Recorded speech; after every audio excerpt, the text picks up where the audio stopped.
lalagyan ko po ito ng 20 liters ng tubig na pinalis. 20 liters. Pinalipas na magdamagaling sa timba na kulay blue. Nilipat natin dito. Ngayon, gagawa tayo ng nutrient fertilizer gamit ang nutrient solution A and B. Ito ang tutulong para lumaki yung ating pong hydroponic nutrient solution ngayon, A and B. Gagawin ko, siyempre need po natin ng measuring cups. Measuring cups po halimbawa, mayroon tayong 20 liters na tubig na pinanis. Kailangan po natin ng measuring cups kasi nga po, i-measure natin yung solution, yung nutrient solution na ilalagay natin sa tubig. Pag 20 liters po, ang ilalagay natin 50 ml. 50 ml, isasalin ko dito, 50 ml ng A, lalagay ko dito. Sunod, bababa ko, 50 ml na B solution, ilalagay ko dito. Okay. I-mix ko siya.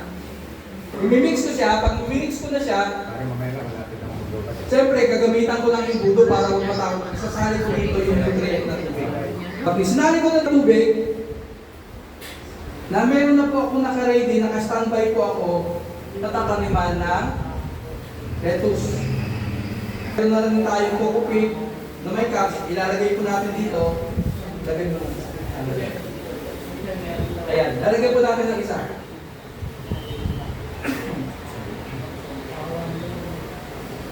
Ayan. Ganyan na po yung magiging itsura niyan. So in short, mayroon na siyang ang magpapalaki po sa ating tanim. Ito po yung nilagay natin yung ating nutrient solution, yung A and B. So, pag mayroon na akong tubig, siyempre natural, kukuha po ako. Waiting po tayo ng 1 month, ito lalaki na po ito. Kaya lang po, dahil PVC panel ang ginawa natin, every 2 days, check po natin kasi sinisip-sip niya po yung nutrient. No? Baka maya-maya, hindi ko malaki, yung pala wala ng nutrient water. Nasa aid na. Unlike po yung styro box, yung siyam na butas, nagtanim po ako niya sa spread lettuce. Pag nilagay ko po yung styro box, after 3 weeks, bago ako nag-refill. Kasi lumalaki na siya. Unlike po dito na maliit lang. Ano po hinalaman? Sir, I'm so sorry.